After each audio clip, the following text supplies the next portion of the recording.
The richest woman in America just offered me $60 million to marry her. That was the sentence that ruined my peaceful life.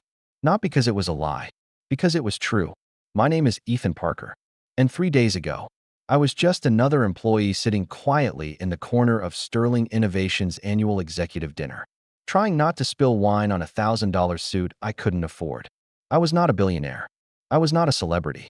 I was not someone who belonged in rooms filled with CEO, investors, and people whose watches cost more than my car. I was a strategy consultant who worked 12-hour days, drank too much coffee, and still checked his bank account before ordering dinner. But somehow, that night, I ended up sitting across from Victoria Sterling, the woman everyone called the Ice Queen of Silicon Valley. Victoria Sterling was 32 years old, the founder and CEO of Sterling Innovations, a technology empire valued at more than $20 billion. She had built her company from nothing. No wealthy family, no powerful connections, no husband standing behind her, just intelligence, ambition, and a terrifying ability to make a room full of executives stop breathing with one look. People said she could destroy a business deal with 3 sentences. People said she had never smiled at anyone in the company. People said she didn't have a heart. I never believed rumors. But after meeting her, I understood why people were afraid. Victoria walked into a room, and everyone noticed. Not because she demanded attention, because she didn't need to. That was her power. She wore a simple black evening dress. No unnecessary jewelry. No attempt to impress anyone. Her dark hair was tied back neatly, and her expression was calm enough to make a room full of confident businessmen suddenly feel like nervous interns. I had seen plenty of powerful people before, but Victoria was different. She wasn't trying to prove she was powerful. She already knew. And somehow, that made her even more intimidating. Unfortunately for me, I had one dangerous habit. I joked when I was nervous, and sitting across from Victoria Sterling made me extremely nervous. The dinner was supposed to be a celebration after Sterling Innovations successfully completed a major acquisition. Everyone was drinking champagne. Everyone was complimenting Victoria. Everyone was telling her how brilliant she was. "Your leadership changed the entire industry," one investor said. "You are the reason this company reached this level," another executive added. Victoria simply nodded. "Thank you." That was it. 2 words. No smile. No excitement. No emotion. I watched her for a moment and couldn't help laughing softly. She looked at me. "Something funny, Mr. Parker." Her voice was calm. Too calm. The kind of calm that made people apologize immediately. I probably should have. A smarter person would have. But unfortunately, my mouth moved before my brain did. I was just thinking. I picked up my glass. "Everyone here is trying to convince you that you're perfect." A few people nearby stopped talking. Victoria raised an eyebrow. And I smiled. "And I'm wondering if anyone has ever told you that you look terrifying when you sit there pretending not to care." Silence. Absolute silence. The executive beside me nearly choked on his drink. I realized what I had just said. I had insulted Victoria Sterling. At her own company dinner. In front of half the board. I prepared myself to be fired. Maybe immediately. Maybe tomorrow morning. But Victoria didn't get angry. She just looked at me. Then something impossible happened. The corner of her mouth moved slightly. She almost smiled. "Are you always this honest?" she asked. "Only when I have no chance of surviving the consequences." A few people laughed nervously. Victoria looked away. But I noticed something. Her eyes weren't cold anymore. For a second, she looked almost amused. That should have been the end of it. A strange conversation between a CEO and an employee. A funny story people would tell afterward. But then Victoria asked a question that changed everything. "Mr. Parker." "Yes. If someone wanted to marry me, what would they ask for?" I blinked. That was not the question I expected. Around us, several people became interested. Of course they did. Everyone loved gossip about Victoria Sterling. I shrugged. Honestly, I looked at the most powerful woman in the room. The woman who could buy anything she wanted. The woman who had everything except maybe a normal life. Then I laughed. Probably more than most people can imagine. She tilted her head. Such as, I should have stopped. I really should have stopped. But the champagne had made me confident. And Victoria's rare curiosity made me forget who I was talking to. I leaned back. "Fine." I smiled. "If you really want me to marry you." The entire table went quiet. "You'll have to give me $60 million.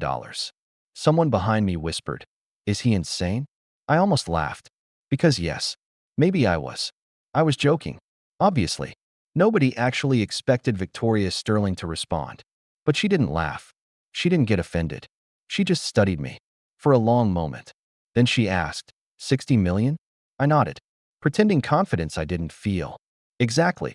And if I give you 60 million? I shrugged. Then I'll pick a wedding date. The people around us stared at me like I had just announced I was buying the company. I expected Victoria to dismiss me, to tell me I was ridiculous. Instead, she placed her glass down and said, deal. I froze. The smile disappeared from my face. I'm sorry. Victoria looked directly at me. Deal. Ethan. Hearing my first name from her mouth felt strange. Almost too personal. She continued, you asked for $60 million. Her eyes never left mine. So I assume you are serious. The table became completely silent. I laughed, because surely she was joking. Victoria. I was kidding. But she didn't laugh. That was when I realized something terrifying. Victoria Sterling didn't joke. Not when it came to business. Not when it came to promises. And apparently, not when it came to marriage. The next morning, I arrived at my office expecting embarrassment. I figured people would tease me. Maybe someone would mention my ridiculous proposal.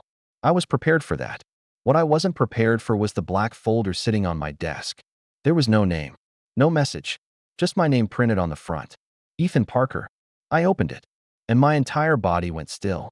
Inside was a single document, and a check, a real check, signed by Victoria Sterling.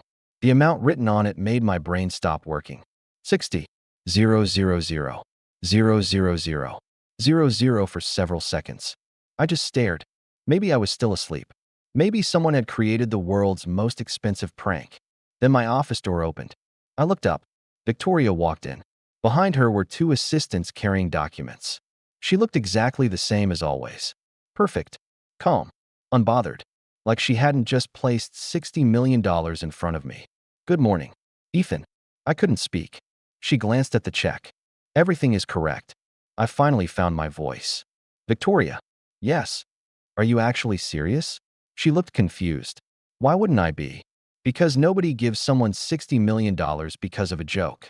She stepped closer. Her expression softened slightly.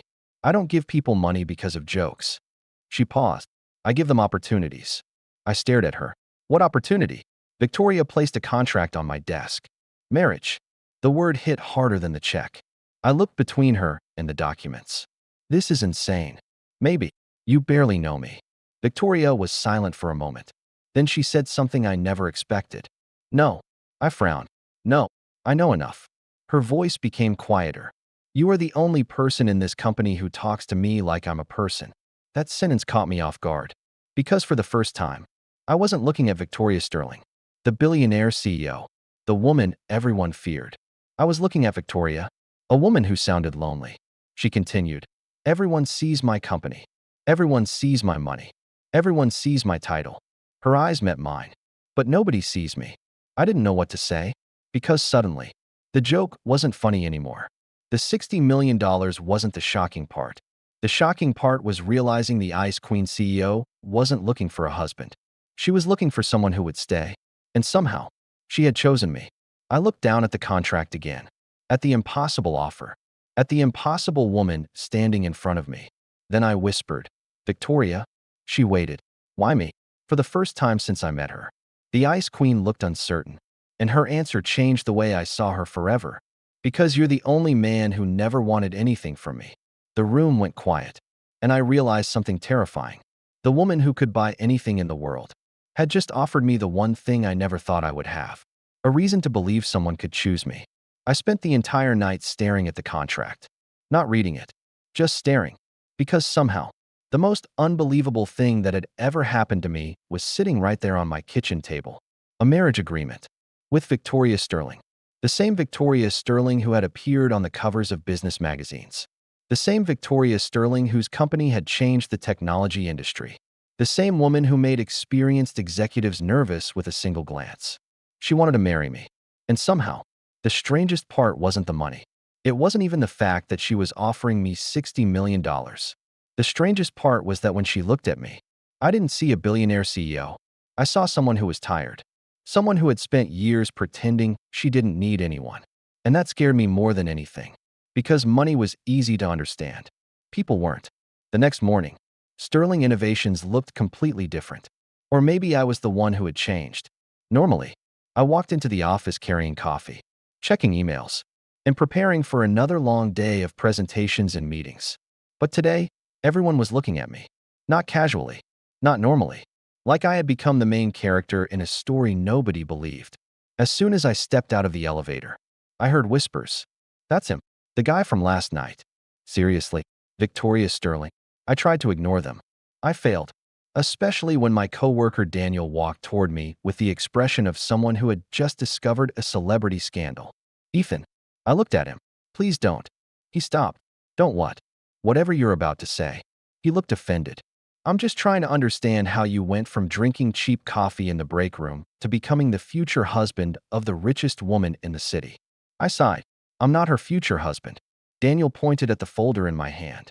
You are literally holding a marriage contract. It's complicated. He laughed. Of course it's complicated. You don't accidentally get proposed to by Victoria Sterling. I opened my mouth, then closed it. Because he was right. Nobody accidentally got involved with Victoria Sterling. She was someone who planned everything. Every business decision, every investment, every public appearance, every word she spoke. Which raised the question, why would she choose something as unpredictable as me? At 10 o'clock, I was called into Victoria's office. I had been there before for meetings. But today felt different. The room was exactly how I expected. Modern, expensive, perfect. Floor-to-ceiling windows overlooking the city. A desk that probably cost more than my apartment. Everything about the room represented control. Except Victoria. She was standing by the window, looking down at the city. For the first time, she didn't look like someone who owned it. She looked like someone who was carrying it. You came. She turned around. I said I would. She nodded. Good. I placed the contract on her desk. I need answers. Victoria walked toward me. Asked. I took a breath. Why marriage? Because it solves a problem. I frowned. A business problem? Partly. I waited. Victoria sat down. The board believes I have become too isolated. I almost laughed. They're not wrong. Her eyes narrowed slightly. Careful. I smiled. There she is. What? The CEO who threatens people with eye contact. For a second, I thought I had gone too far. But then, she smiled. A real smile. Small. Almost invisible. But real. And for some reason, seeing that felt more valuable than the $60 million. She quickly looked away. The board thinks my personal image affects investor confidence. So they want you married. They want me to appear stable. I nodded slowly. That's ridiculous. Yes. I looked at her. You agree. Of course. That surprised me. Victoria continued. But they are not completely wrong. I stayed silent. She looked down. People trust things they understand. And they don't understand you. No. Her voice became quieter. They don't understand anyone like me. I leaned against the chair. So why not hire an actor? Victoria looked at me. Because I don't want someone pretending. Why not date someone? She was silent. Too silent. Then she answered. Because most people don't see me. I didn't respond. She continued. When people find out who I am, they either want something from me, a pause, or they are afraid of me. That sentence stayed in the air. Because I suddenly understood something. Victoria Sterling wasn't surrounded by enemies. She was surrounded by people who never allowed her to be human. So you chose me because I made fun of you. Her eyes met mine. No. Then why? Because you didn't change. I looked confused. What do you mean? Everyone acts differently around me after they learn who I am. She stood. But you didn't. She walked closer. You argued with me during meetings. You challenged my ideas. You complained about my coffee order. I smiled. You do order terrible coffee. Her expression became serious. Exactly. I stopped smiling. Victoria looked directly at me. You treated me like Victoria, not like the CEO. For some reason, that bothered me. Not because it was bad, because it felt too important. Victoria. Yes. This isn't enough. Her expression changed. What isn't? Trust. She became quiet. I continued. You can't marry someone because they make you feel normal. I can. No.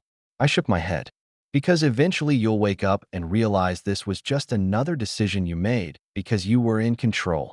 Her eyes hardened slightly. The CEO returned. I am not confused about my decisions. I know. I softened my voice. That's exactly why I'm worried.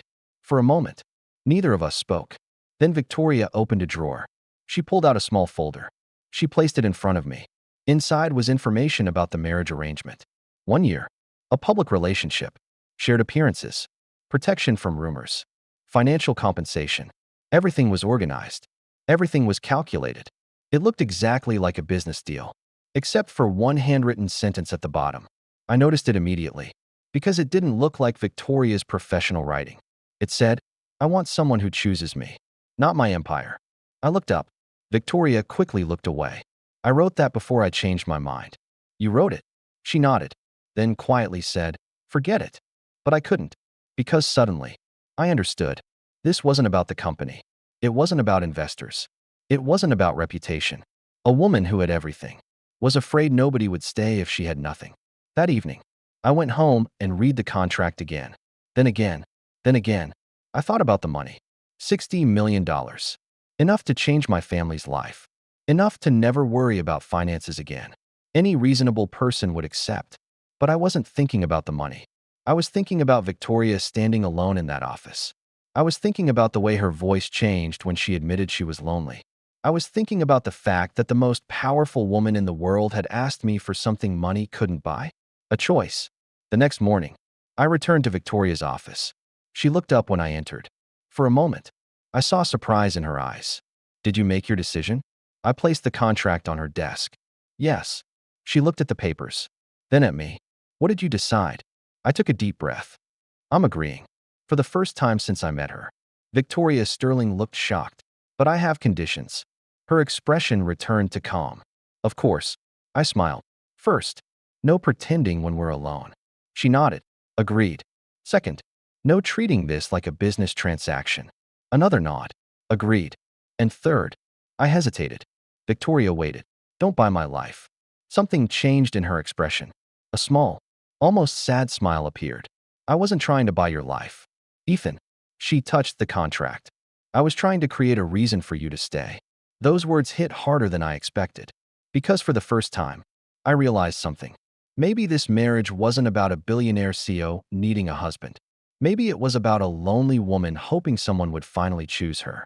And the terrifying part, I was starting to wonder if I wanted to choose her too. The first rule of marrying Victoria Sterling was simple. Don't expect normal. Unfortunately, I learned that lesson less than 24 hours after signing the marriage agreement. Because apparently, when you marry the most powerful woman in Silicon Valley, moving in together doesn't mean packing a few boxes into a shared apartment. It means moving into a house that looks like it belongs in a luxury magazine. A house with a private driveway. A house with security cameras. A house with a kitchen bigger than my entire first apartment. And a house where every piece of furniture looked so expensive that I was afraid to sit down. I stood in the entrance hall holding my suitcase. Victoria stood beside me, completely calm. "This is where you'll be staying." I looked around. "Staying?" She turned to me. "Yes." I raised an eyebrow. That sounded less like a husband moving in and more like a guest checking into a hotel. For a second, she looked confused. Then she realized I was joking. "I didn't mean it that way." "I know." I smiled. "But you have to admit, Victoria, this place is intimidating." She looked around. "This is just a house." I laughed. "That's easy for you to say. Your house has more security than most government buildings." She almost smiled. Almost. I was starting to notice something. Victoria didn't smile often. But when she did, it was always because of something I said. And strangely, that made me want to make her smile more. The first week of our marriage was the strangest experience of my life. During the day, Victoria Sterling was exactly who everyone expected. The CEO, the legend, the woman who could walk into a boardroom and make 10 executives rethink their entire careers. I watched her from the conference room once. A senior manager presented a proposal that clearly wasn't ready. Everyone knew it. Nobody wanted to say anything. Victoria looked through the documents silently. Then she placed them down. "This strategy has 3 problems." The manager immediately sat straighter. "First, your target market analysis is based on outdated data." She continued. "Second, your projected revenue assumes unrealistic customer growth." A pause. "And third, you spent 40 pages explaining a plan that should have been summarized in 5. The room became silent. The manager looked like he wanted the floor to open. Then Victoria added, "But the foundation is good." Everyone looked surprised. "Fix these issues and bring it back next week." The manager nodded. "Thank you, Ms.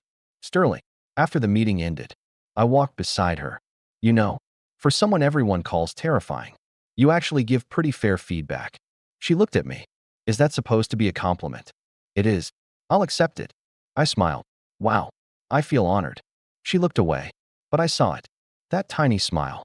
Again, the strange thing was, the woman everyone feared at work was completely different at home. At the office, she controlled everything. At home, she was terrible at simple things. The first night, I cooked dinner. She stood in the kitchen watching me like I was performing a complicated experiment. "You know you can sit down." "Right. I know. Then why are you standing there?" She looked at the vegetables I was cutting. "I'm observing." I laughed. "Observing what?" "You." I almost dropped the knife. "Me?" "Yes." "What?" Victoria looked genuinely confused. "Because I don't understand how you can come home after working all day and still have energy to cook." I shrugged. "It's normal."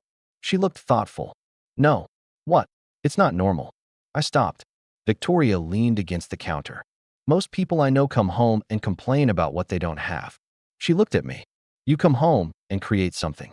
For a moment, I didn't know what to say, because that wasn't a CEO speaking. That was Victoria, the woman underneath everything. I started noticing small things about her, things nobody else knew. Victoria Sterling hated thunderstorms. I discovered this on a Friday night when heavy rain hit the city. I woke up around 2 in the morning because I heard something. Not a noise, something quieter. I walked downstairs and found Victoria sitting alone in the living room. The lights were off. The city outside was covered in rain. She was holding a cup of tea, staring out the window. For a second, she looked less like a billionaire, more like someone who was lost. "Victoria?" She turned quickly. The cold expression returned immediately. "What are you doing awake?" I ignored the question. "What are you doing down here?" "I'm fine." Of course. Her favorite answer. "I'm fine." I walked closer. "You know, most people say I'm fine when they are absolutely not fine." "I am." "Victoria." She looked at me. And for once, she didn't argue. I sat beside her. Neither of us spoke for a while. Then thunder crashed outside. I noticed her fingers tighten around the cup. I looked at her. "You're afraid of storms?" "No." The answer came too quickly. I smiled. That was the least convincing lie I've ever heard. She looked annoyed. "I am not afraid." "Okay." I nodded.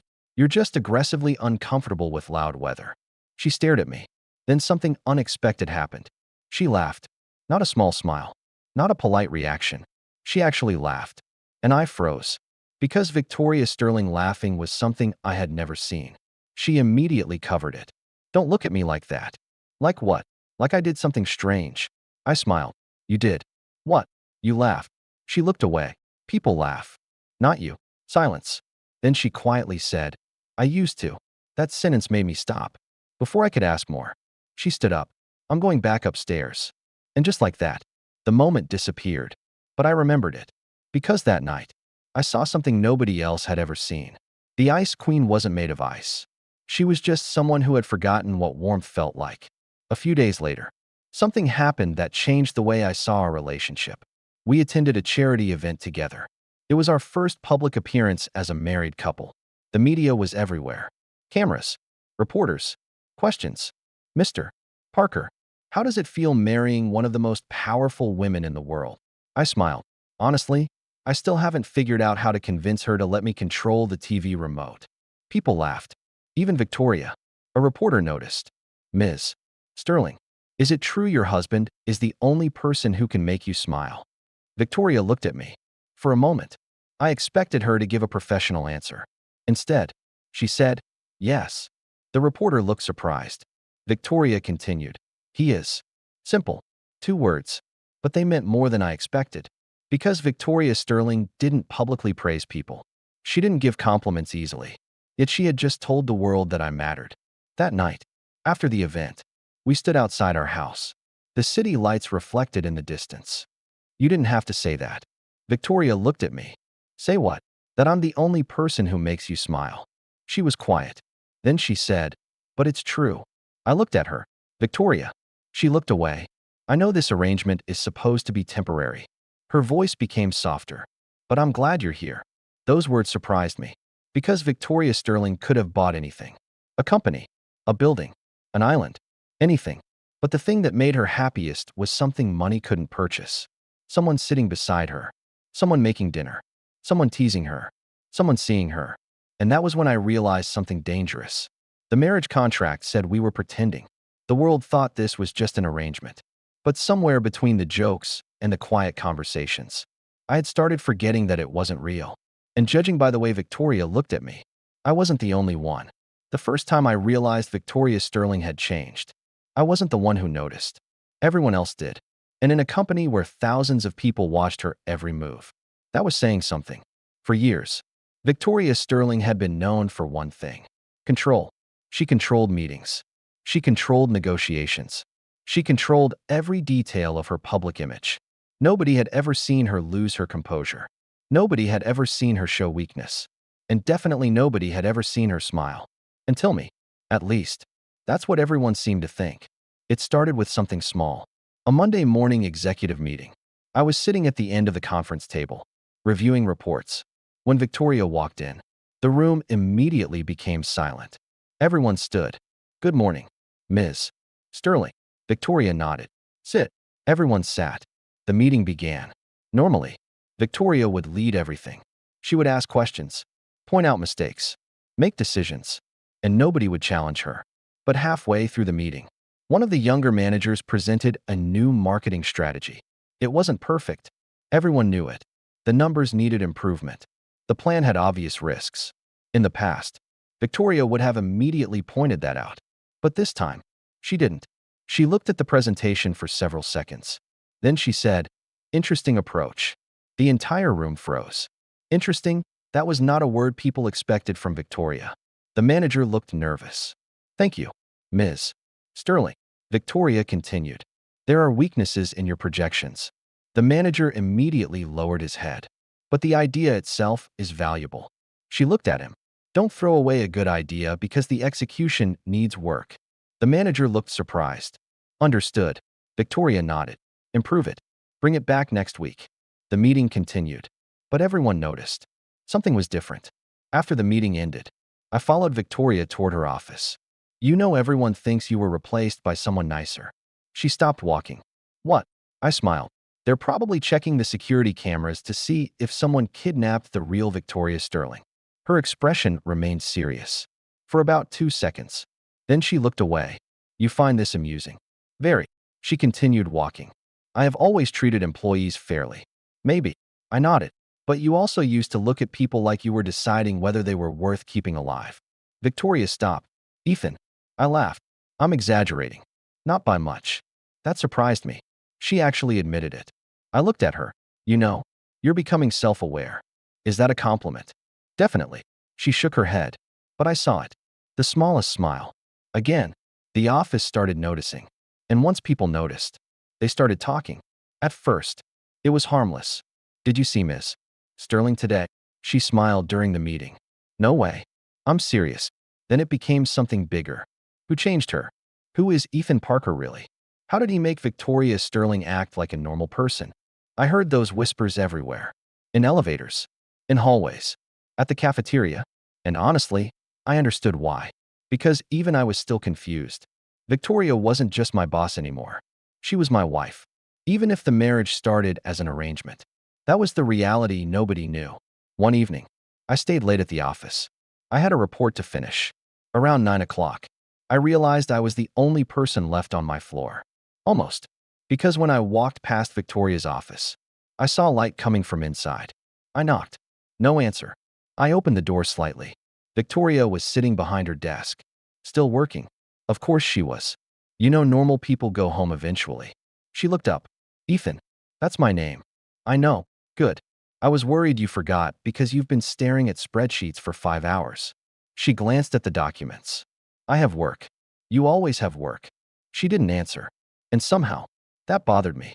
Because I was starting to understand something. Victoria didn't work this much because she loved business. She worked this much because it gave her a reason not to stop. A reason not to think. A reason not to feel. I walked closer. "When was the last time you took a day off?" She looked at me like I had asked the strangest question in the world. I don't remember. I sighed. That's not a good answer. It's an honest one. I looked at her. Victoria, what? You know you don't have to prove you're strong every second. Right. Her expression changed. Only slightly. But I saw it. A crack in the armor. I don't have a choice. The words were quiet. Almost too quiet. I sat down across from her. What? She looked away. Because if I stop, everything falls apart. That sentence stayed with me. Because Victoria Sterling had built a billion-dollar empire. But somewhere along the way, she convinced herself that she was the only thing holding it together. The next day, something happened that changed how the company saw us. We had an important investor meeting. A group of executives from another technology company came to discuss a partnership. During the meeting, one of them looked at me. Ethan Parker. Right. Yes. He smiled. Interesting. I already knew that tone. The tone people used when they thought they knew something. I heard you married Miss Sterling recently. The room became uncomfortable. I glanced at Victoria. Her expression was cold. Is there a point? The executive smiled. I'm simply curious. About what? How someone outside this world adjusts. I understood what he meant. Someone like me. Someone without billions. Someone without influence. Victoria noticed too. Before I could respond, she spoke. Mr. Anderson. The man looked at her. Ethan doesn't need to adjust to my world. She placed a document on the table. Because he was successful before he entered it. The man became quiet. Victoria continued. He earned his position. She looked around the room. He earned my respect. Then she looked at me. And he earned my trust. Nobody spoke. Because Victoria Sterling had just defended me publicly. Not because I was her husband. Not because of appearances. Because she believed it. Later that day, I asked her about it. You didn't have to do that. She looked confused. Do what? Defend me. Victoria looked at me. I wasn't defending you. No. No. She paused. I was correcting him. I smiled. That sounds exactly like something the Ice Queen would say. She looked at me. Then, unexpectedly, she said, maybe I don't want to be the Ice Queen anymore. I stopped. Because Victoria Sterling didn't say things like that. She didn't admit change. She didn't admit vulnerability. But she had. That night, I found something waiting for me at home. A cup of coffee. On the kitchen counter. With a note beside it. I picked it up. It said, I noticed you were tired today. Drink this before it gets cold. No signature. No explanation. But I knew who it was from. I looked toward the living room. Victoria was sitting on the couch reading a book. I walked over. Did you make coffee for me? She looked up. No. I raised an eyebrow. No. The assistant prepared it. I smiled. Your assistant also knows exactly how I like my coffee. Silence. Victoria looked back at her book. I may have given instructions. I laughed. There she was. The woman who could negotiate billion-dollar deals. The woman who scared entire companies. The woman who refused to admit she cared. Making coffee for me. Pretending it wasn't a big deal. And maybe that was the most dangerous part. Because I was falling for the little things. Not the money. Not the luxury. Not the title. The little things. The way she remembered my coffee order. The way she waited for me before dinner. The way she looked less lonely when I was around. A few days later, I walked into the office and saw something I never expected. Victoria Sterling was standing near the elevator. Waiting. For me. Everyone noticed. Of course they did. She looked at me. You're late. I checked my watch. I am 2 minutes early. Exactly. I laughed. You waited for me. No. Victoria. She sighed. Maybe. I smiled. And for the first time, she didn't hide it. She smiled back. A real smile. The kind nobody at Sterling Innovations had ever seen. The kind that made everyone in the hallway freeze. And that's when I realized something. The world knew Victoria Sterling as the woman who built an empire. But I was beginning to know her as the woman who was slowly letting someone into her heart. The only problem was, the closer I got to the real Victoria, the harder it became to remember that this marriage was supposed to be temporary. I used to think Victoria Sterling was fearless. Everyone did. She walked into rooms filled with billionaires and politicians like she belonged there. She negotiated deals worth billions without changing her expression. She faced angry investors, aggressive competitors, and impossible deadlines with the same calm confidence. Nothing seemed to affect her. At least, that was what everyone believed. But after living with her, I learned something the world never knew. Victoria Sterling wasn't cold because she didn't have feelings. She was cold because she had too many. And somewhere along the way, she learned that showing them only gave people a weapon to hurt her. The first time I saw a different side of Victoria was during a family dinner. I should have known something was wrong the moment she became quiet. Normally, Victoria wasn't exactly talkative, but she always responded when I asked questions. That night, she barely spoke. She sat beside me at a long dining table inside the Sterling family estate, surrounded by people wearing expensive clothes and even more expensive expressions. Her relatives were polite. Too polite. The kind of polite that didn't feel genuine. Her uncle, Richard Sterling, sat across from us. He was one of the original investors who helped Victoria's father build the company before she took control. Victoria, he said, cutting his steak slowly, you've been doing well. Victoria looked up. Thank you. But success requires balance. I immediately recognized that tone. The same tone people used when they wanted to criticize someone while pretending they were helping. Victoria remained calm. What exactly do you mean? Richard smiled. I mean the company has grown, but you still insist on handling everything yourself. I prefer efficiency. Or maybe you don't trust anyone. The table became quiet. I glanced at Victoria. Her expression didn't change, but I noticed something. Her hand tightened slightly around her glass. A small reaction, one nobody else would have noticed. I did. Richard continued. Your father was different. He understood relationships. Victoria's eyes became colder. My father built this company. Yes. Richard smiled. But he also knew people mattered. Victoria looked away. For a moment, I thought she would argue. Instead, she simply said, I have a meeting tomorrow morning. She stood. I'll leave first. I immediately followed. Outside the house, Victoria walked quickly toward the car. Victoria, she stopped. What? I hesitated, because I wasn't sure if I had the right to ask. But I did anyway. Are you okay? Her expression immediately returned to normal. I'm fine. There it was again. Those two words. I'm fine. The words she used whenever she absolutely wasn't. I crossed my arms. You know, you say that a lot. She looked at me. Because it's usually true. No. I shook my head. Because you're used to saying it. For a second, she didn't respond. The silence told me I was right. On the drive home, neither of us spoke. I didn't push. I had learned something about Victoria. If you forced her to talk, she built higher walls. But if you gave her space, sometimes she opened the door herself. That night, she did. We were sitting in the living room. The city lights reflected through the windows. Victoria was holding a glass of water, staring outside. Then she said, My father used to say something. I looked at her. What? Never let people know where it hurts. I stayed quiet. She continued, When I was young, I thought that meant being strong. Her fingers moved slightly around the glass. But later I realized it meant something else. What? It meant hiding. The word was quiet. Almost a whisper. I had never seen Victoria talk about her past. Not once. Not with employees. Not with investors. Not even with me. So I listened. When I was 16, my father got sick. She paused. The company was unstable. Everyone thought it would collapse. I frowned. But you were just a teenager. She nodded. Exactly. Her eyes remained on the city. Nobody thought I could help. What happened? My father's partners started making decisions behind his back. Her voice became colder. People who had worked with him for 20 years tried to take everything. I understood. They underestimated you. She gave a small smile. They thought I was a child. A pause. So I proved them wrong. I smiled slightly. I can imagine. Victoria looked at me. I spent years learning everything. Finance, technology, negotiation, human behavior. She looked down. I became someone nobody could manipulate. I nodded slowly. And that's when the Ice Queen was born. She didn't deny it. Victoria, yes. Can I ask you something? Of course. Did you ever have anyone? She understood what I meant. Someone close. Someone she trusted. Someone she loved. Her silence answered before she did. No. One word. Simple. But somehow heartbreaking. Not even friends. I have employees. That's not the same. She looked at me.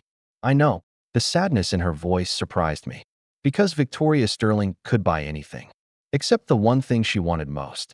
Connection. A few days later, I discovered another secret. Victoria had a habit. Every Sunday morning, she disappeared for an hour. At first, I assumed it was work. With Victoria, that was always the safest guess. But one Sunday, curiosity won. I followed her. Not in a creepy way. At least, that's what I told myself. She drove outside the city to a small neighborhood. Nothing luxurious. Nothing like the world she lived in. She stopped in front of an old community center. I watched from a distance as she walked inside. Confused, I followed. And then I saw her. Victoria Sterling, the billionaire CEO, the woman who owned skyscrapers, sitting on the floor with a group of children, helping them build small robots. She was laughing. Actually laughing. No business mask. No cold expression. Just Victoria. A normal woman. I stood there, completely shocked. Then she noticed me. Her smile disappeared. Ethan. I froze. Hot. Her expression changed immediately. What are you doing here? I raised my hands. I could ask you the same question. She looked uncomfortable. I come here every week. Why? She looked at the children, then quietly answered. Because someone once helped me when I needed it. I waited. Victoria continued.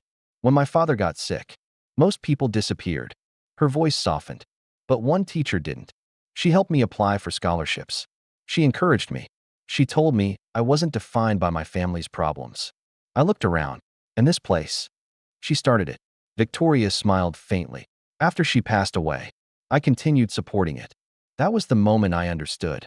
The woman everyone called heartless was the same woman quietly changing lives when nobody was watching. On the way home, I couldn't stop thinking about it. Why didn't you tell me? Victoria looked out the window. Because it doesn't matter. It matters. No. She shook her head. People don't need to know every good thing someone does. I smiled. You know, that's probably the least CEO thing you've ever said. She looked at me. What does that mean? It means you actually care about something that doesn't involve profit. She looked offended. I care about many things. Really? Yes. Name 3. She opened her mouth, then stopped. I laughed. I knew it. She looked away. You are very annoying. But you like me. The words came out before I could stop them. Silence. A long silence. I looked out the window. Maybe I had gone too far.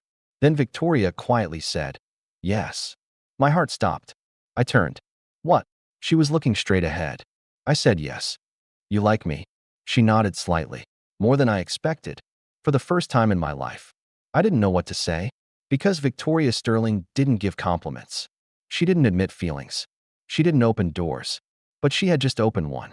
A small one. But enough.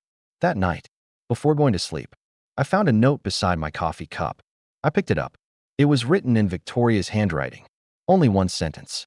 Thank you for seeing me. I stared at those words for a long time. Because I finally understood something. Victoria Sterling didn't need someone to save her. She didn't need someone to protect her empire. She didn't need someone to give her more power. She needed someone who would remind her that she was already enough. And the most dangerous realization was, I didn't want to be that person because of the contract. I wanted to be that person because it was her. I used to think the hardest part about marrying Victoria Sterling would be convincing the world that our relationship was real. I was wrong. The hardest part was convincing myself. Because somewhere between late-night conversations, quiet breakfasts, and moments when Victoria forgot to be the ice queen, I had started falling for her. And that was terrifying. Not because I didn't love her, but because I did. The problem with loving someone like Victoria Sterling was that she made it very easy to forget the difference between your worlds. When we were alone, she wasn't the billionaire CEO. She was the woman who stole the blanket while pretending she didn't. The woman who secretly liked terrible romantic movies but refused to admit it. The woman who would send me a message during a busy workday asking if I had eaten lunch. The woman who remembered every small detail about me. My favorite coffee, the songs I listened to, the food I disliked, the little habits even my closest friends never noticed. With Victoria, I felt important. I felt chosen. But then I would walk into one of her business events and remember the truth. She belonged to a world I could only visit, not live in. A month after our marriage became public, Victoria invited me to a charity gala hosted by some of the most influential people in the country. The event was held at a luxury hotel downtown. The kind of place where the entrance alone looked more expensive than my entire childhood home. When we arrived, cameras immediately surrounded us. Victoria, over here. Mr. Parker, look this way. I smiled for the cameras. Victoria placed her hand gently on my arm. A small gesture, but one that made me feel like I belonged. At least for a moment. Inside the ballroom, everything was exactly what I expected. Perfect suits, expensive dresses, People discussing investments while pretending they were just having casual conversations. Victoria moved through the room effortlessly. Everyone knew her. Everyone respected her. People approached her with admiration, some with fear, some with jealousy. And I stood beside her wondering, what exactly was I doing here? You look uncomfortable. I turned. Victoria was watching me. I don't. She raised an eyebrow. I sighed. Okay, maybe a little. She looked around. Because of the people? I hesitated. Because of the difference. What difference? I laughed softly. Victoria, look around. I gestured toward the room. Everyone here owns companies. Everyone here has influence. Everyone here belongs in this world. She looked at me seriously. And you don't. I didn't answer. Because the truth was obvious. Victoria stepped closer. Ethan. Her voice softened. You are one of the smartest people I know. That's not the same. Why? Because intelligence doesn't change where I came from. She studied me. You think your background makes you less valuable? I looked away. I think your world is bigger than mine.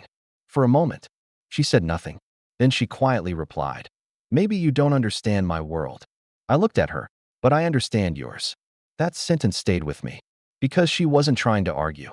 She was telling me something. She had spent her entire life surrounded by people who wanted something from her. And I was the first person who questioned whether he deserved something from her. Later that evening, I overheard a conversation. I wasn't trying to listen. I really wasn't. But when you hear your own name, it's hard not to. I was walking back from the terrace when I heard two investors talking. Victoria has changed. Definitely. Since marrying him. A pause.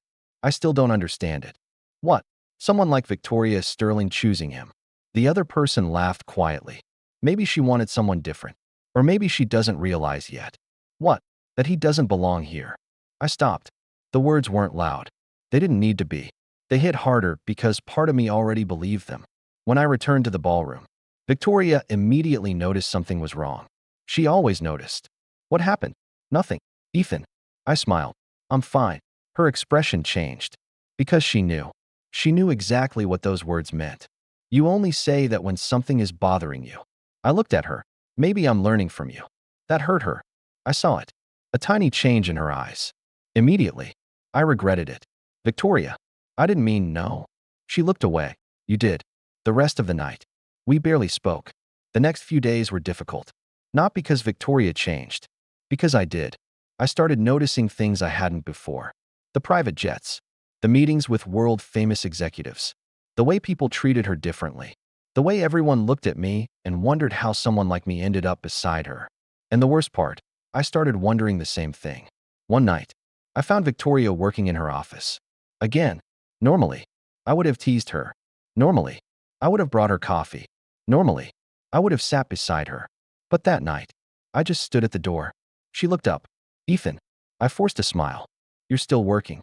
So are you. I shook my head. No. She frowned. No, I'm not working. I walked inside. I'm thinking. Victoria closed her laptop. About what? I looked at her. Us. The room became quiet. Her expression changed slightly. Us. I nodded.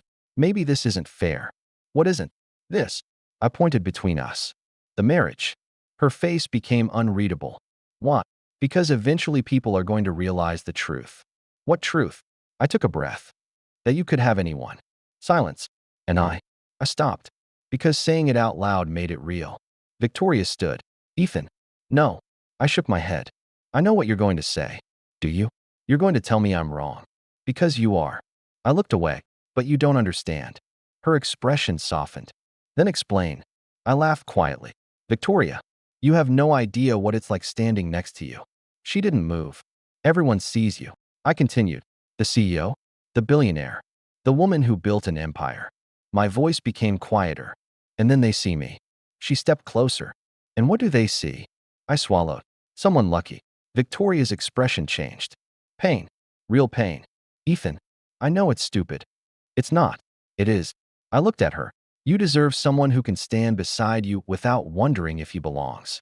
She stared at me, then quietly asked, do you really believe that? I didn't answer. Because I did.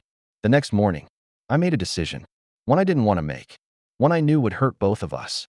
I printed the final page of our marriage agreement. The page that explained what happened after 1 year. The end of the arrangement. I placed it on Victoria's desk. When she saw it, she immediately understood. Her face went completely still. What? Just one word. I looked at her. Because you deserve a choice. Her eyes narrowed. What choice? The choice to stop pretending. She stared at me. Is that what you think I'm doing? I didn't respond. And that was my answer. For the first time since I met her, Victoria looked hurt. Not angry. Not cold. Hurt. That night, I slept in the guest room. Not because Victoria asked me to. Because I needed distance. I needed to remember who I was before Victoria Sterling entered my life. But lying there in the dark, I realized something. Before her, I wanted money, success, recognition. After her, I wanted something completely different. I wanted the woman who laughed at my terrible jokes. The woman who pretended not to care but always did. The woman who had spent her whole life building walls and somehow let me inside. The next morning, I found a message from her. Only one sentence. Come to my office. We need to talk. My heart sank. Because I knew Victoria. When she said they needed to talk, something important was about to happen. And for the first time since I married the Ice Queen, I was afraid. Not of losing $60 million. Not of losing the life I could have had. I was afraid of losing her. I always thought Victoria Sterling was impossible to break. The world believed it. Her employees believed it. Her competitors believed it. And for a long time, I believed it too. Victoria was the woman who walked into billion-dollar negotiations without hesitation. The woman who stared down investors twice her age. The woman who built an empire while everyone waited for her to fail. But I was wrong. Because everyone has a breaking point. Even the Ice Queen. Especially the Ice Queen. When Victoria told me to come to her office, I expected anger. Maybe disappointment. Maybe a cold conversation about ending our arrangement. I prepared myself for all of it. What I didn't expect was silence. When I walked into her office, Victoria wasn't sitting behind her desk. She was standing by the window, looking at the city, the same place where I had first seen her as something untouchable. But today, she looked different. Not weak. Never weak. Just tired. Ethan. Her voice was calm. Too calm. Close the door. I did. For several seconds. Neither of us spoke. Then she turned around. You really believe I'm pretending? The question caught me off guard. I looked away. I didn't say that. You didn't have to. Her eyes were fixed on me. You think this marriage is just another business decision? I stayed silent. Because I didn't know how to explain what I felt. Victoria walked closer. You think I chose you because it was convenient? No. Because I needed a solution. No. Because I needed someone to stand beside me. I looked at her. Victoria. But not because I wanted you. Her voice became quieter. That was the first time I heard pain behind her words. Is that what you believe? I opened my mouth. Nothing came out. And somehow, that hurt her more than an answer. Before I could explain, Victoria's assistant knocked on the door. Ms. Sterling. Victoria immediately changed. The emotion disappeared. The CEO returned. Yes. The board members are waiting. Victoria nodded. I'll be there. Her assistant left. I watched her. That transformation was something I had seen many times. 1 second, she was Victoria. The next second, she became Sterling Innovation CEO. But this time, I noticed something. The mask wasn't as perfect as before. There was a crack. The board meeting was supposed to be about the company's next expansion. Instead, it became a battlefield. I was invited because of our marriage. Officially, I was there as Victoria's husband. Unofficially, I knew exactly why. They wanted to see whether I was a weakness. The board members sat around the table. Richard Sterling was there too. The same man who had questioned Victoria during the family dinner. He looked at me, then at Victoria. Let's address the obvious issue. Victoria's expression remained cold. What issue? Your recent decisions. Richard opened a folder. Since your marriage became public, the company's image has changed. Positive change. Some investors disagree. Victoria leaned back. Numbers. Richard hesitated. Because the numbers were good. Very good. The company had grown. The stock value had increased. Employee satisfaction had improved. But Richard wasn't talking about numbers. He was talking about control. You have become emotional. The room became silent. I looked at Victoria. Her face didn't change. But I knew her. I saw it. That sentence hurt. Richard continued. You built this company because you never let feelings interfere with decisions. Victoria's fingers tightened slightly. And now, you are risking everything for someone who wasn't part of this world yesterday. I felt the words hit me too. But before I could respond, Victoria spoke. Enough. Her voice was quiet. But everyone stopped. Richard looked surprised. Victoria stood. For years, people had feared her because of her confidence. But this was different. This wasn't the CEO protecting her company. This was a woman protecting someone she loved. Ethan is not a weakness. Her voice echoed through the room. He is not a liability. She looked around the table. And he is not someone who needs to prove he belongs here. Nobody moved. Victoria continued. The reason this company survived every crisis wasn't because I ignored emotions. She paused. It survived because I understood people. Her eyes briefly moved toward me. And Ethan reminded me of something I forgot. What? Richard asked. Victoria looked at him. That people are not assets. Silence. Employees are not numbers. Partners are not tools. And the person beside me is not a transaction. After the meeting ended, I followed Victoria out. Victoria. She kept walking. Not now. I stopped. Because I had never heard those words from her. Not now. Not because she was angry. Because she was overwhelmed. We entered the elevator. The doors closed. For the first time all day, there was no audience. No board. No employees. No cameras. Just us. Why did you do that? She looked at me. What? Defend me. Her expression softened. Because it was true. I shook my head. You could lose your position. No, you don't know that. I do. She looked at me. I know my company. Then she lowered her voice. But I also know myself. I didn't understand. What does that mean? Victoria looked down. It means I spent my entire life proving I could do everything alone. A pause. And I finally found someone I don't want to do everything without. The elevator felt suddenly too small. I didn't know what to say.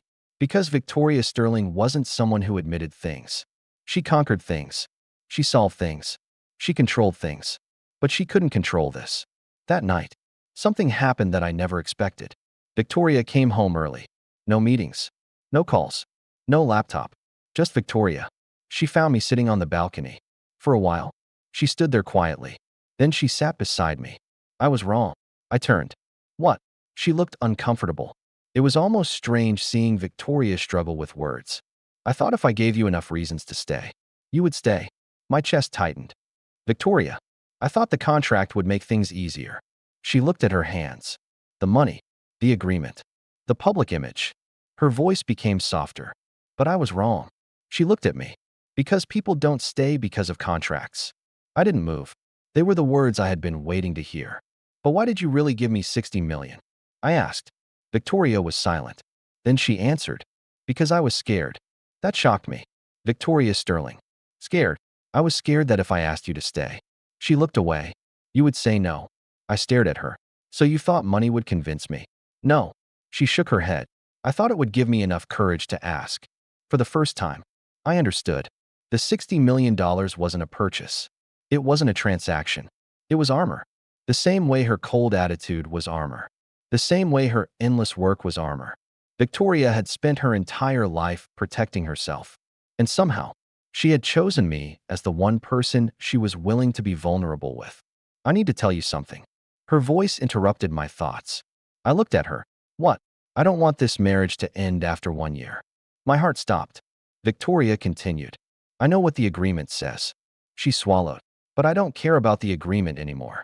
The woman who controlled billion-dollar companies was sitting beside me, afraid of my answer. Victoria, I know you think you don't belong in my world. She looked at me. But maybe you don't understand something. What? You are the reason I finally feel like I have a world. I couldn't breathe for a moment.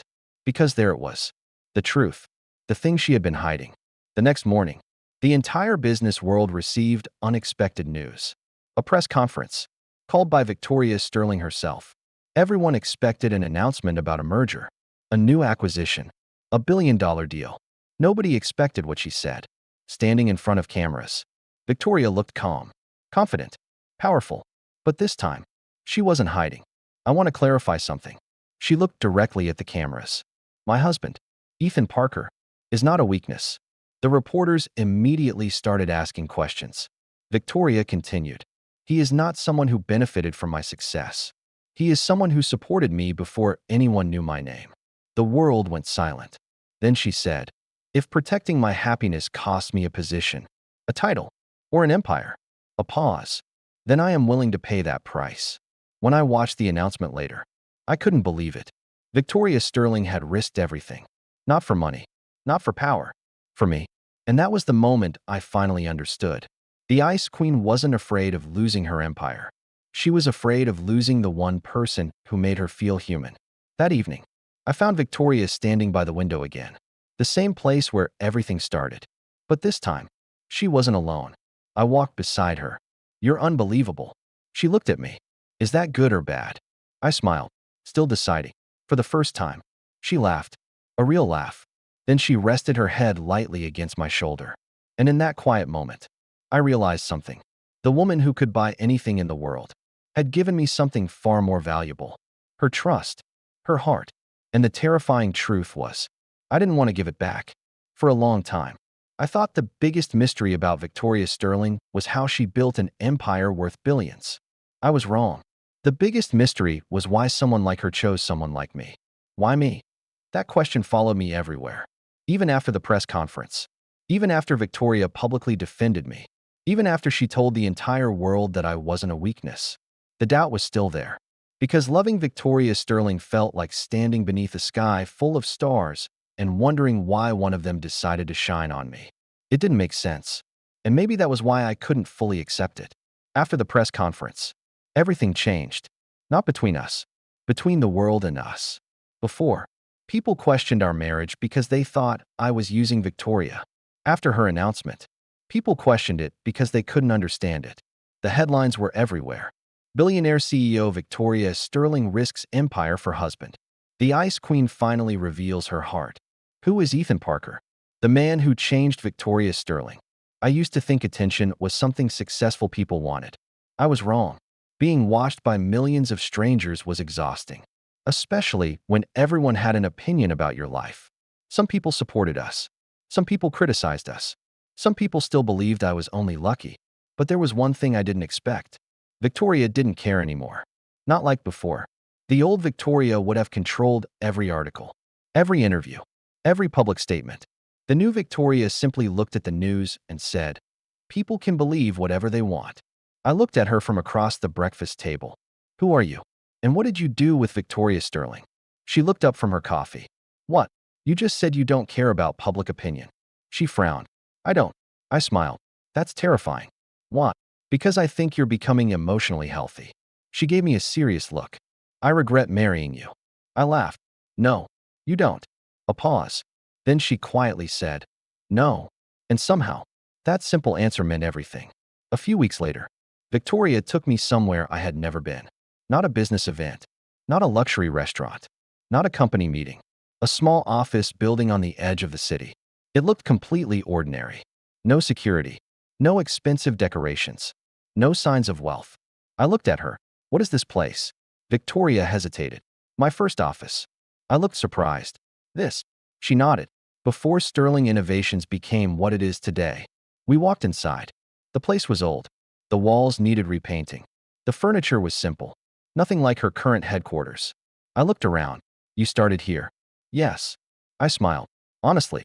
"What?" I expected something more dramatic. She raised an eyebrow. "Like what?" "I don't know. A secret laboratory.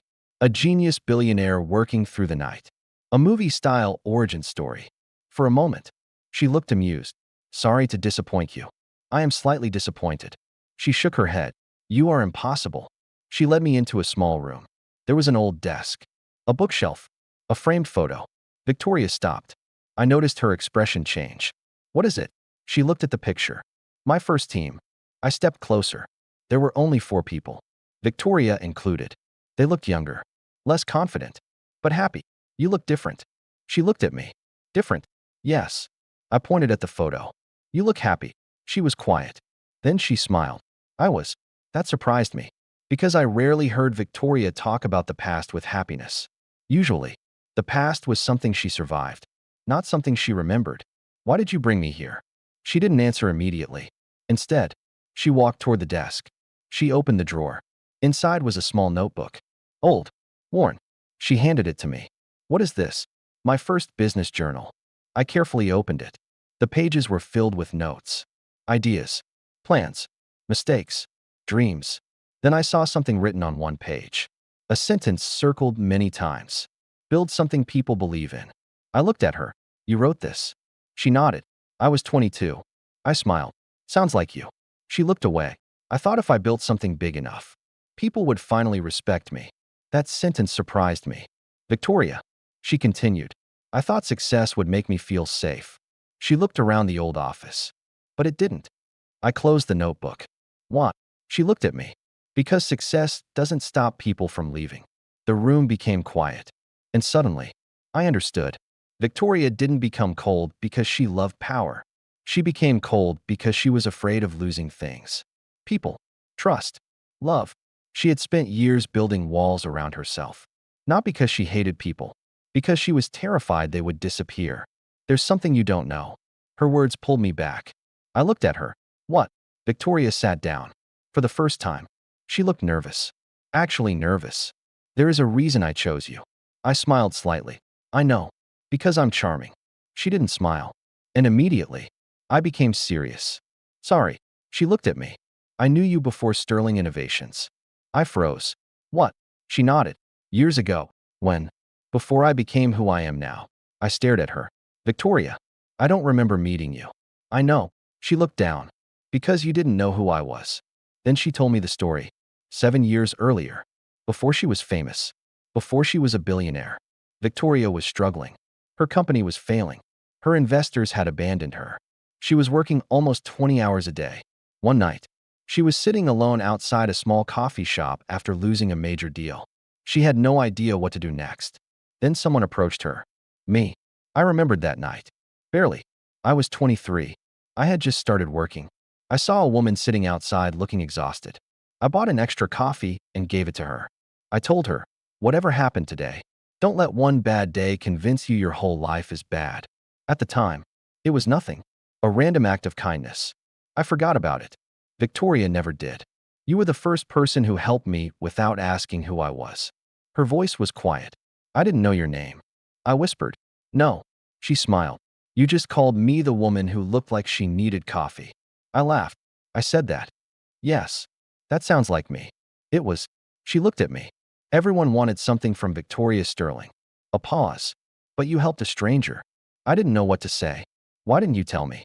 Because I didn't want you to marry me because of a memory. Her eyes met mine. I wanted you to choose me now. That sentence hit me harder than anything. Then I finally understood the $60 million. It wasn't a payment. It wasn't a business arrangement. It wasn't a way to control me. It was Victoria's desperate attempt to create a chance. A chance with the one person who once helped her before knowing she was powerful. You really thought I would say no? She looked away. Yes. Why? Because everyone eventually chooses something better. I stepped closer. Victoria. She looked at me. Do you really think you're something people leave behind? She didn't answer. So I answered for her. No. I shook my head. You are the person people spend their entire lives hoping to find. For once, Victoria Sterling had no response. That night, we returned home. No cameras. No reporters. No business discussions. Just us. I found the original check from our marriage agreement. The $60 million check. Victoria had kept a copy. I picked it up. You know. She looked at me. What? When you gave me this? I thought you were crazy. She nodded. I was. I smiled. But I understand now. She looked curious. What? I placed the check back down. You weren't buying a husband. Silence. You were asking someone not to leave. Victoria looked away. And for a moment, I saw the woman behind everything. Not the CEO. Not the billionaire. Just Victoria. The woman who had spent her whole life waiting for someone to stay. I reached for her hand. I'm not going anywhere. Her fingers tightened around mine. Promise. The question was so quiet I almost missed it. I looked at her. Promise. And that was the moment I realized something. I had spent months wondering why Victoria Sterling chose me. But maybe the better question was, why did I keep pretending I wasn't choosing her too? I used to believe the most difficult moment in my life would be the day Victoria Sterling walked into my office and placed a $60 million check in front of me. I was wrong. The hardest moment came 1 year later, the day the contract ended. Because that was the day I had to answer the question I had been avoiding since the beginning. Was I still Victoria Sterling's husband because of an agreement? Or because I couldn't imagine my life without her? The strange thing about time is that you never notice how quickly it passes when you're happy. When Victoria first proposed our arrangement, 1 year sounded impossible. A year of pretending. A year of public appearances. A year of convincing the world we belonged together. But somewhere along the way, I stopped pretending. The morning coffee she left for me wasn't part of a contract anymore. The arguments about what movie to watch weren't part of a contract. The way she reached for my hand when we walked through crowded places wasn't part of a contract. The way she looked at me when she thought I wasn't watching wasn't part of a contract. Somewhere between the first awkward dinner and the quiet nights at home, Victoria Sterling became my home. And that terrified me, because homes could be lost. The morning of our anniversary, I woke up earlier than usual. I didn't need an alarm. My mind had already decided I wasn't allowed to sleep. I looked beside me. Victoria was still asleep. And for a moment, I forgot about everything. I just watched her. The world knew Victoria Sterling as a woman who could negotiate billion-dollar deals before breakfast. But I knew the woman who stole my blankets. The woman who pretended she didn't like compliments. The woman who secretly smiled whenever I called her my terrifying CEO. I smiled. A year ago, I never imagined this. I never imagined loving her. I never imagined being afraid of losing her. But now, that fear was real. After breakfast, Victoria handed me a folder. My heart sank immediately, because I knew what it was. The contract. The same contract that brought us together. The same contract that was supposed to separate us. She placed it on the table. It's today. I nodded. I know. For a few seconds. Neither of us spoke. Then Victoria said, according to the agreement, everything ends today. Her voice was calm.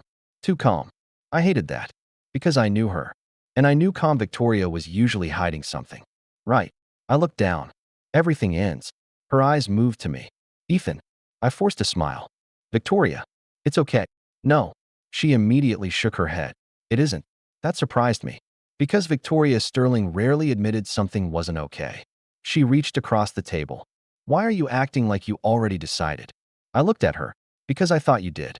The silence that followed was painful. A year ago, I thought Victoria was the one who needed this marriage. She needed someone beside her. Someone for appearances. Someone to help her survive the expectations of her world. But somewhere along the way, I forgot something. Victoria was not the only person who changed. I changed too. Before her, I was always trying to prove I was enough. Enough for opportunities. Enough for success. Enough for people to notice me. Then Victoria came into my life. And somehow, the woman who had everything taught me something. I didn't need to earn being loved. I just needed someone who chose me. That afternoon, I went to my office. Not Sterling Innovations. My old office. The place where I had worked before becoming known as Victoria Sterling's husband. I needed to remember who I was. But instead, everyone reminded me of who I had become. Daniel walked over when he saw me. You look terrible. Good morning to you too. He crossed his arms. It's today, isn't it? I looked at him. What? The contract. I sighed. How does everyone know everything? He laughed. Ethan, you married Victoria Sterling. Your life became public entertainment.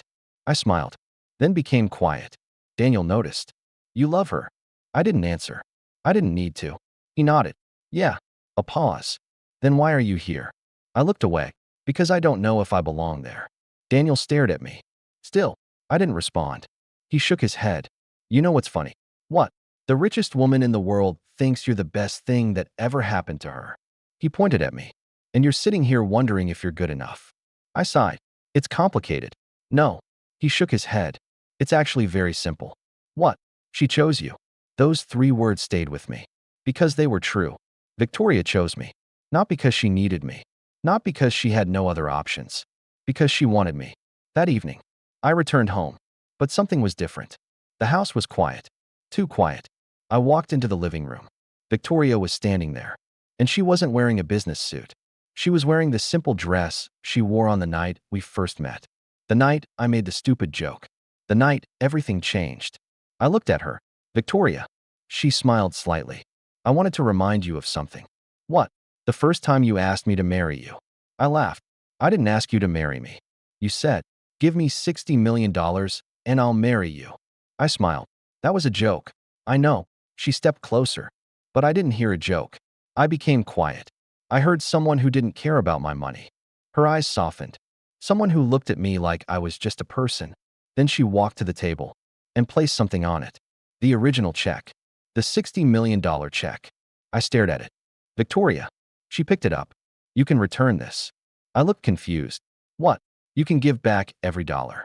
She looked directly at me. You can walk away. My heart tightened. Why are you saying this? Because this time. She took a breath. This time. I don't want a contract. She stepped closer. I don't want an agreement. I don't want a reason you have to stay. Her voice became softer. I want you to stay because you choose me. For the first time in my life, I saw Victoria Sterling nervous. Not during a business negotiation. Not during a crisis. Not in front of investors. With me. The woman who could face the entire world without fear was afraid of my answer. Ethan Parker. She reached into her pocket and took out a small box. My breath caught. Victoria. She opened it. Inside was a ring. Not the ring from our arrangement. Not something chosen by a business consultant. Something simple. Something personal. I spent my whole life believing everything had a price. She looked at the ring. Companies. Buildings. Success. But I was wrong. She looked at me. The most valuable thing in my life was the one thing I couldn't buy. Her eyes became emotional. You. The room was silent. Then she said, "So this is my real proposal." She took my hand. No contract. No money. No expectations. Just us. Ethan Parker. Her voice shook slightly. Will you choose me? I didn't answer immediately. Not because I was unsure. Because I wanted her to understand. I wanted her to know that for once. She didn't need money. She didn't need power. She didn't need to prove anything. I smiled. Victoria. She looked at me. You know what the funniest part is? What? When you gave me $60 million. You thought you were convincing me to marry you. A small smile appeared on her face. And I stepped closer. You were actually convincing me to realize I already wanted to. Her eyes widened slightly. I continued. I don't want the $60 million. I don't want your company. I don't want your empire. I held her hand. I want the woman who makes terrible coffee. She laughed softly. The woman who pretends she isn't afraid of thunderstorms. A tear appeared in her eyes. The woman who thinks she has to be perfect to be loved. I smiled. But she doesn't. That night, we didn't sign another contract. We didn't create another agreement. We didn't negotiate terms. For the first time since we met, Victoria Sterling and Ethan Parker made a choice. Not because of money. Not because of expectations. Because of love. The next morning, the world received another shocking announcement. Victoria Sterling was getting married. Again. But this time, it wasn't a business arrangement. It wasn't a billionaire strategy. It wasn't a contract. It was real. And the man standing beside her wasn't there because of $60 million. He was there because he was the one person who saw the woman behind the empire. The world knew Victoria Sterling as a woman who had everything. A billion-dollar company. A global reputation. The kind of success most people spent their entire lives chasing. But they never knew the truth. The woman who owned everything had spent most of her life searching for one simple thing. A place where she didn't have to be perfect. A person who didn't need anything from her. A home. And somehow, she found it in the most unexpected person. Me. 3 months after our second proposal, I stood backstage at one of the most important moments of my life. Not a business meeting. Not a company announcement. Not a negotiation. A wedding. Our wedding. The real one. No contracts. No agreements. No cameras hired to create an image. Just two people choosing each other. I looked down at my suit. It was expensive. Probably more expensive than anything I had ever owned before meeting Victoria. But somehow, it didn't feel strange anymore. Because the difference was, I wasn't wearing it because I wanted to fit into her world. I was wearing it because I was walking into a future we created together. Still nervous, I turned. Daniel was standing beside me, fixing his tie. I laughed. Is it that obvious? He looked at me. Ethan, you're about to marry Victoria Sterling for real. I smiled. That sounds crazy when you say it like that. Because it is crazy. He shook his head. A year ago, you joked about marrying the richest woman in America.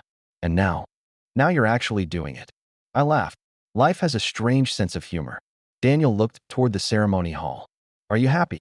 The question was simple. But I didn't answer immediately. Because the answer was bigger than one word. Happy, yes. But it was more than that. I felt peaceful.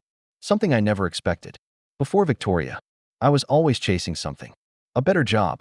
A bigger opportunity. A reason to believe I mattered. But now, I wasn't chasing. I had arrived. Yeah, I smiled. I am. When Victoria walked into the ceremony hall, everything stopped. Not because she was a billionaire. Not because she was famous. Not because everyone wanted to see the legendary CEO get married. Everything stopped because she was Victoria. My Victoria. She wasn't wearing the image the world knew. No powerful CEO expression. No perfect business mask. Just a woman walking toward the person she loved. And I realized something. The first time I saw Victoria Sterling, everyone around her was afraid. But today, everyone was smiling. Because they finally saw what I had seen all along. The Ice Queen wasn't cold. She was just waiting for someone who made her feel safe enough to be warm. When she reached me, she smiled. A real smile. The same smile I had first discovered months ago. The one she thought nobody noticed. You look nervous. I laughed softly. You say that like you're not the woman who controls $1 billion company. She tilted her head. I am nervous. That surprised me. You. She nodded. Yes. What? Victoria looked at me. Because this is the first decision in my life that matters more than business. My heart tightened. What do you mean? She squeezed my hand. Everything I built before was something I could calculate. Her voice became softer. But loving you wasn't. The ceremony began. And for once, there were no headlines. No rumors. No speculation. Just us. When it was time for vows, Victoria looked at me. The woman who could speak confidently in front of thousands of investors suddenly became quiet. Ethan. She took a breath. I spent most of my life believing strength meant needing nobody. Everyone became silent. But I was wrong. Her eyes became emotional. Real strength is trusting someone enough to let them see you. She looked at me. You saw me when I wasn't Victoria Sterling. CEO. A small smile appeared. You saw the woman who burned dinner because she didn't know how to cook. People laughed. You saw the woman who secretly watched romantic movies. More laughter. You saw the woman who was afraid to be loved. Her voice softened. And you stayed. I don't think anyone in that room understood what those words meant. Because they didn't know our story. They didn't know about the contract. The $60 million. The loneliness. The fear. They only saw a billionaire CEO marrying an ordinary man. But they didn't know something important. I was never ordinary to Victoria. And she was never just a billionaire to me. After the ceremony, reporters gathered outside. Of course they did. Victoria Sterling's wedding was the biggest social story of the year. One reporter asked, Mr. Parker, many people believe you are the luckiest man alive. What do you think? I smiled. I had heard that question many times. But now I finally knew the answer. I am lucky. The reporter smiled. Because you married Victoria Sterling? I looked at Victoria. She was standing beside me. Not as a CEO. Not as a billionaire. As my wife. No. The reporter looked surprised. Then why? I smiled. Because I met Victoria before the world knew her. I continued. Before the company. Before the money. Before the title. A pause. And I would choose her even if she had none of those things. The crowd became quiet. Victoria looked at me. And for a second, the powerful CEO disappeared. The woman I loved was standing there. Emotional. Happy. Finally free. Years later, people would still talk about Victoria Sterling. They would talk about her business achievements, her innovation, her success, her empire. But the people closest to her knew the real story. They knew that behind the billionaire CEO was a woman who loved quiet mornings. A woman who laughed more often. A woman who no longer carried the world alone. Because she had someone beside her.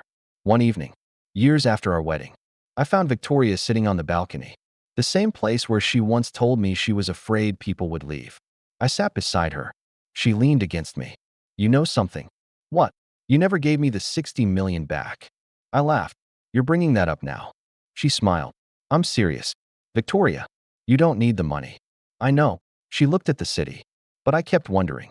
About what? Why you never cared about it? I thought for a moment. Then I answered. Because the first time you gave me $60 million, I thought you were trying to buy a husband. She looked at me. And now? I smiled. Now I know you were just trying to find someone who would stay. Victoria became quiet. Then she rested her head on my shoulder. And you did? Yes. What? I looked at her. Because you stopped being the Ice Queen. She smiled. I never was. No. I kissed her forehead. You were just someone waiting for someone to see you. The world thought Victoria Sterling had found love because she was rich enough to buy anything. They were wrong.